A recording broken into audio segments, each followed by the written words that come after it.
Did that short phrase stir something in you? Perhaps a memory or a feeling you can't quite explain? Music has a way of unlocking our stories, tapping into our narratives. That was an extract from The Lark Ascending by Vaughan Williams. It encapsulates the flight and journey of a bird from a text of the same name by English poet George Meredith. When was the first time you made a connection with music? Was it a lullaby, a first dance, or a song on the radio?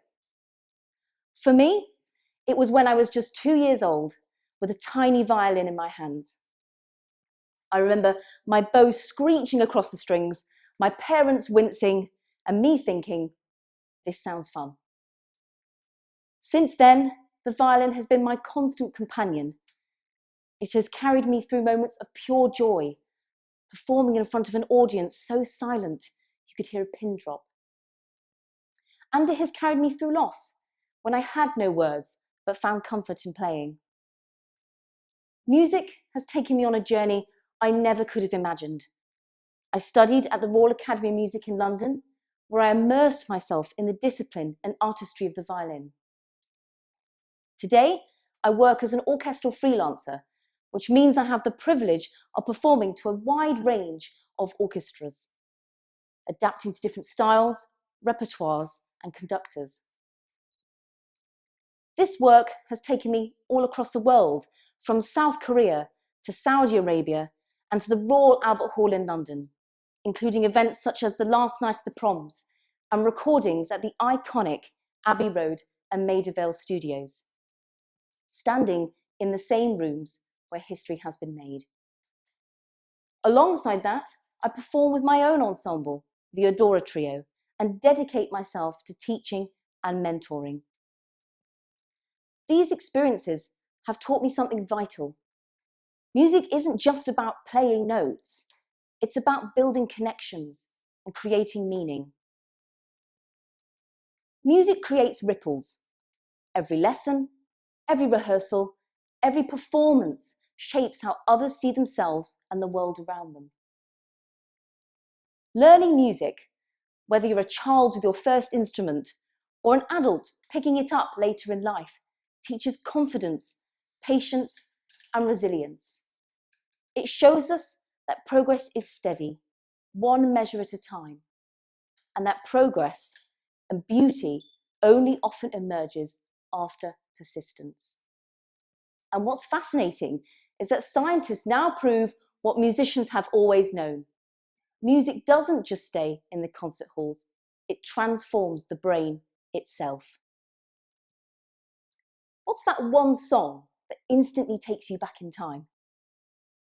Listening to music activates more regions of the brain more than almost any other human activity, more than speaking or even solving maths problems. At Harvard, researchers found that children who had studied music for at least 2 years scored higher in tests of memory and attention than peers who didn't. At the University of Montreal, scientists discovered that playing a musical instrument strengthens the corpus callosum, the bridge between the brain hemispheres, boosting problem solving and memory. In older adults, a study in the Frontiers in Psychology showed that those who engaged musically had a 64% lower risk of developing dementia. But music doesn't only affect the brain, it impacts the body at a fundamental physical level. Every note we hear is a vibration, a frequency, and our bodies are built to respond. When was the last time you felt your foot tapping before you'd even realised? Or your head nodding along to a rhythm? Music moves us before we can think.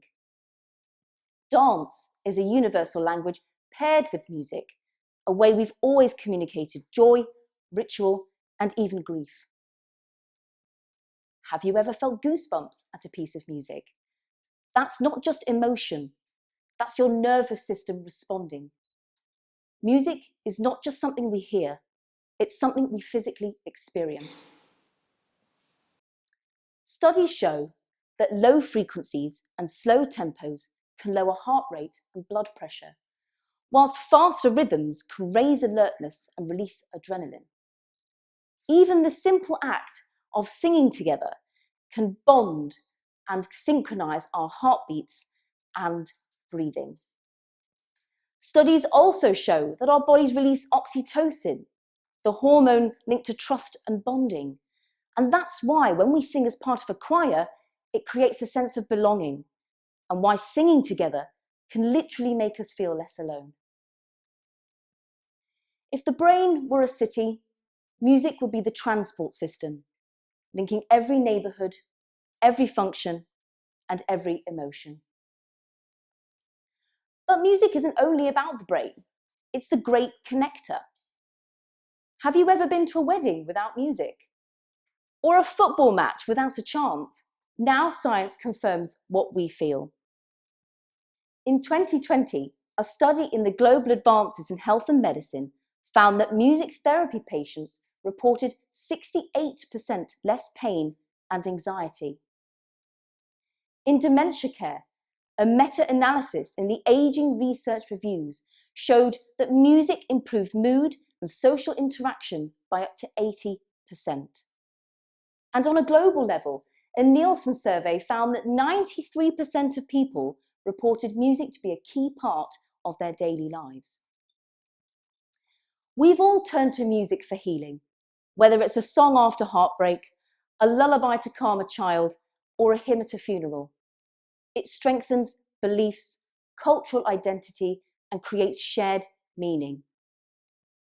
Even when languages and experiences differ, music is a common thread, the universal language. And that's the hidden power of music. Patients with Alzheimer's can forget their children's names, but remember every word to a song of their youth. And that's why, whether in hospitals, concert halls, or your living rooms, music is more than background noise. Of course, the importance of music in the arts was tested during our lifetime in the COVID-19 pandemic. What music did you listen to in lockdown? A playlist? A live stream? Was there a song that made you feel less alone? When the concert halls shut and the stages went dark, many musicians and artists were left in uncertainty. The UK government even ran an advertisement with a ballerina captioned, "Fatima's next job could be in cyber. She just doesn't know it yet. Rethink, reskill, reboot. The message was clear. The arts were seen as expendable, something less than essential. But even then, music found its way back. Live streams, digital performances, and virtual orchestras showing us that music still united us. Can you imagine watching a film without the soundtrack? COVID reminded us of two things: the fragility of the arts, but also their undeniable power. When music is silenced, it waits, and the instant it returns, it reawakens our consciousness. Too often, society can treat music as a hobby, a pastime, a pleasant extra. But studying music and truly dedicating yourself to it can be one of the most intellectually rigorous paths a human can take.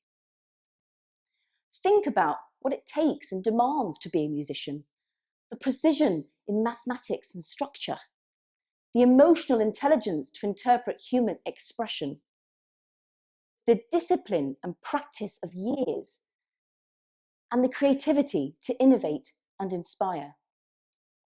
A musician is at once an athlete, a scholar, and a storyteller. And the career paths in music are as diverse as the art itself. Away from the stage, musicians are educators, cultural developers, sound engineers, and composers. They even influence film, technology, and medicine. So to truly dedicate yourself to music is not to step away from intellectual challenge, but to embrace one of the most demanding and rewarding forms of human expression. It's a career path of range, depth, and profound impact. Globally, on average, people listen to 20 to 26 hours of music a week. That's roughly 3.5 hours per day. Over a lifetime, that's 9 years of your life spent with music. Now imagine those 9 years without music, in silence. Music teaches us something fundamental: that we are wired for connection and for emotion. And that's why, as a society, we must encourage music and the arts to flourish. Go to that concert, enroll your child in that lesson, support the local artists, because music is not a luxury, it is essential. And when we nurture music, we nurture humanity itself. That is the true power of music. So let me ask you, what is the soundtrack of your life?